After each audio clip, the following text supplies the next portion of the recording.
Okay, great. So yeah, the reason actually I put this at the end, truthfully, is that I thought this used to be more pertinent at a time when people did a lot of traveling abroad and, actually meeting different countries face to face and maybe staying with, where it becomes very important to get to understand about how to work in that environment, if you like, in that business environment. But I'm hoping, yes, but let's be positive. Let's hope that business travel like that will come back as soon as possible. Let's talk about this. Yeah, I think one of the most valuable things to know about working with different cultures is just understanding the different ways in which cultures can and do vary. So here's a checklist, and in the book I go through each of these areas, talking about the kinds of differences and the implications and what you can do. Okay, so for example, voice and language. Obviously, language is a potential obstacle or something to be very mindful of, and make sure that people are happy to speak in the same language, or you have interpreters if necessary. But even you got to remember, even when you're speaking the same language, it may be used in a different way from the way you're used to. So the example I give in the book is that when someone says yes, okay, it depends. If they're from different cultures and maybe that's not their first language, yes can mean quite different things in different cultures. Yes, in some countries can mean definitely. So yes, and for example, in the US, yes means yes. Sorry. Yeah. Yes means the same as it does in the UK. It's quite different. Yes, in some countries can mean I'll consider it.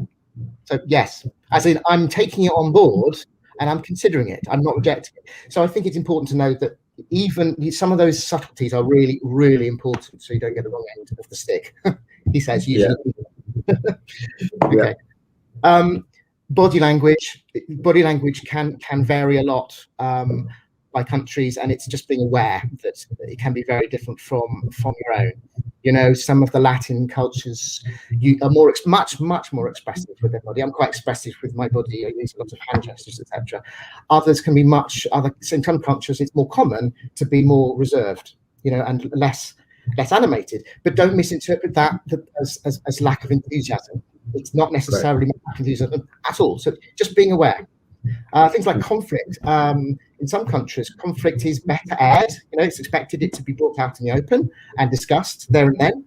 In some countries, that would be very bad form indeed. That would be inappropriate, and conflict should be handled privately, potentially even through writing rather than face-to-face verbal conflict. Right.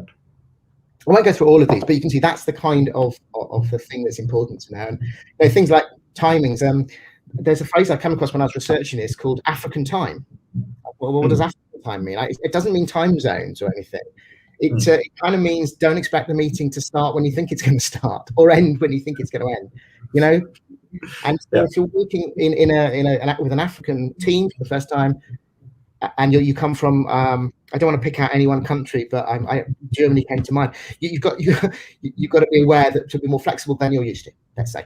Right. Okay. In fact, that reminds me of Indian Standard Time, which is supposed to be like the acronym is supposed to be IST, and a lot of times we used to joke that it's actually Indian Stretchable Time instead of. There you go. Yeah, that's another good example. I haven't heard of that one. Thanks, Juan.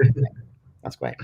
In terms of dress code and body, that's important. If you're visiting a country, I like to summarize this as a picture of a person, a body, because so many of the faux pas that you might make relates to the body. So be very careful. I almost don't want to do it on an international audience like this. I was going to illustrate that with making these hand gestures, but I'm not going to.